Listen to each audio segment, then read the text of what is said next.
Coming up on today's recap and review of SmackDown, the Bloodline completely take over the show. AJ Styles vs Cody Rhodes is set for Backlash. Logan Paul is useless and I hate him. And more. Stay tuned.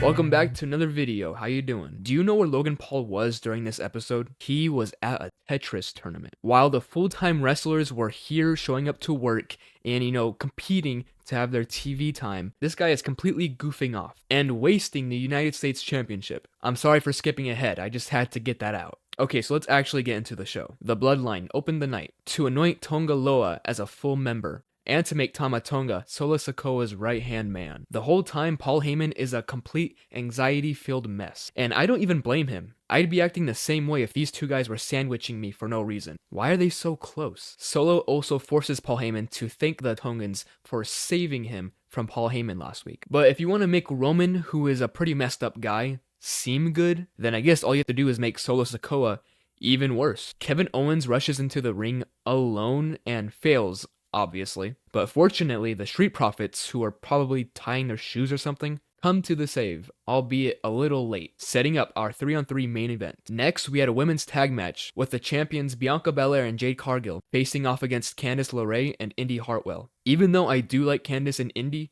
this was a straight up massacre. I'm pretty sure Jade or Bianca could have beaten them in a handicap match. But seeing them work as a team is so cool, especially with this team combo move they did for the 1-2-3. During the whole match, Shayna Baszler, Zoe Stark, Isla Dawn, and the other one were all watching at ringside. So it wasn't the brightest idea for the champs to celebrate on the top rope, where they were immediately jumped by everyone. But after a massive brawl, they somehow still came out on top. So I'm usually not a fan of long title runs, but I really hope their reign is one of them, because they really are unstoppable. I mean, just look at them. It makes total sense, and if you're looking for wrestlers to put prestige on this belt, Bianca Belair and Jade Cargill are great options. After that, we had Grayson Waller versus Johnny Gargano. A great match, but there was one point where Johnny Gargano tried to do a flip, but landed straight on his neck. It looked really, really bad, but I think he's completely fine. Fortunately, he redeemed himself with an amazing destroyer. However, Waller delivered this really weird looking face plant for the win. When these two teams eventually do have a match for the titles,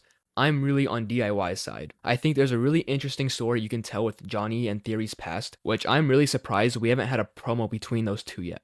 Do that. Then, Cody isn't the hugest fan that AJ tricked him into thinking he was going to retire, only to blindside him and leave him unconscious. So Cody gets in the ring and demands for AJ to come out, which AJ does, and he's accompanied by his boys Luke Gallows and Carlo Anderson. He says if Cody wants a fight, it's going to have to be for the WWE Championship at Clash at the Castle.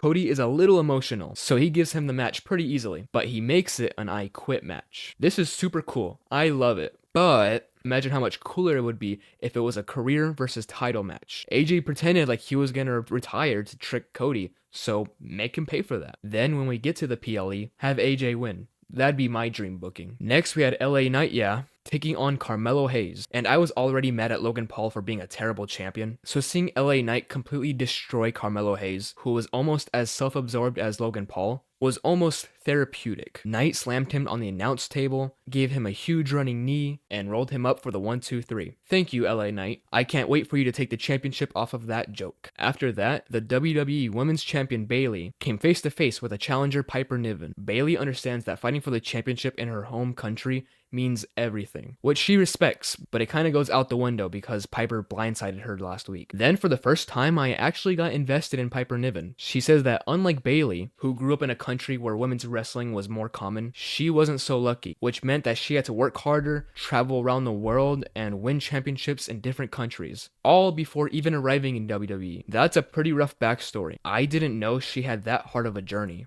I kind of feel bad for calling her Dewdrop for a couple of years. This got me excited for their match at Clash at the Castle, where Piper Niven will become the new WWE Women's Champion. 100% that is going to happen. Finally, it was time for the main event. The new Bloodline facing off against Kevin Owens and the Street Profits. Is it just me or Solo's trunks get higher and higher after each week? Montez Ford was going crazy in this match, doing handsprings and flips for no reason, and even dove over the top turnbuckle, which Solo shut down real quick by slamming him with a steel chair, causing a disqualification. Remember when Solo said wins and losses matter, and even took out Jay because of that? But now he just completely doesn't care. However, the Bloodline weren't finished yet, as they deliver a knockoff Shield powerbomb to Kevin Owens, through the announce table, which should put Owens out for a couple of weeks, but knowing him, he'll be back next week. Anyways, that was my recap and review of SmackDown. Subscribe so you don't miss a video on every Raw, SmackDown, and Dynamite. And as always, thank you for watching.